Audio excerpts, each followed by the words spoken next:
High রে, hello everyone, আসসালামু আলাইকুম। অনেকদিন পরে ব্লগে ব্যাক করলাম। লাইফের ব্যস্ততায় হয়ে ওঠে না, নানাবিধ সমস্যায়। আজকের ভিডিওটা আমাদের টাঙ্গাইলে, এবং অনেকদিন পরে রাস্তায় আসলাম। যখন কলেজে পড়তাম তখন এই রাস্তাতে খুব, এই যে এখানে আড্ডা দিতাম বিকেল হলে। খানাপাড়াতে যখন ছিলাম তখন সন্ধ্যা হলে এখানে এসে আড্ডা দিতাম। আমাদের টাঙ্গাইলে এখন এই পরিমাণ রিক্সা হয়ে গেছে, অটো রিক্সা, অ্যাজ লাইক গলার কাটা। টাঙ্গাইলের গলার কাটা। এই আসতে মামা, এটা হুটহাট থামিয়ে দিবে। এটা হচ্ছে আমাদের টাঙ্গাইল সদর ফায়ার সার্ভিস, এদিক দিয়ে বের হয়ে যায়।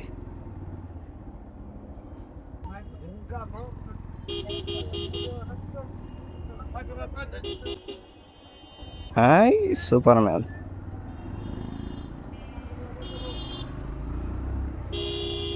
হাই রে, ইদানিং অটো বা অটো রিক্সা যে পরিমাণ প্যারা দেয়, ঠিক ওই পরিমাণ প্যারা সিএনজিও দেয়। হ্যাঁ, টাঙ্গাইলের এই রাস্তাটা, আমরা যারা ঢাকাতে থাকি বা টাঙ্গাইলের বাইরে থাকি, দূর দূরান্তে থাকি,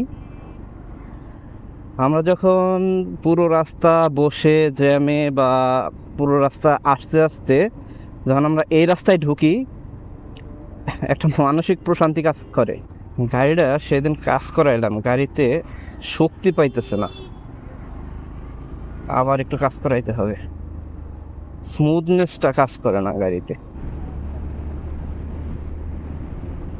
এফজেড দিয়ে মানে কনফিডেন্সের সাথে সব সময় ক্রস করা যায় না।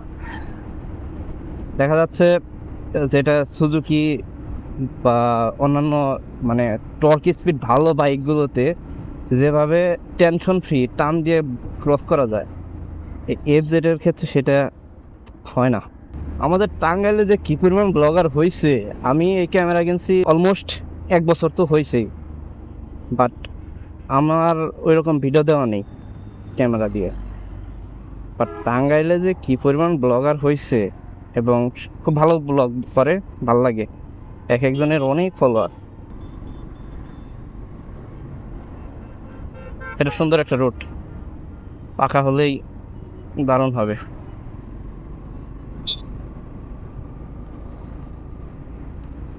এই যে এই চত্বরটা ঘুরলেই টাঙ্গাইলবাসীর জন্য মানে একটা ফ্রেশনেস কাজ করে। আমি চলে যাব এলেঙ্গাতে, আমার বাসা ওখানেই। সো গাড়িটা,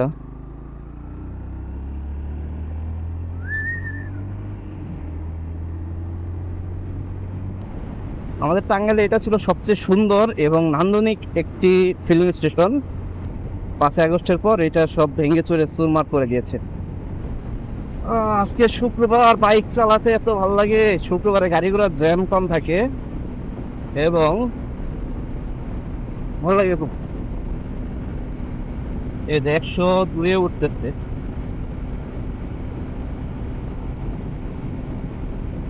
একটা একবার খুব কষ্টে।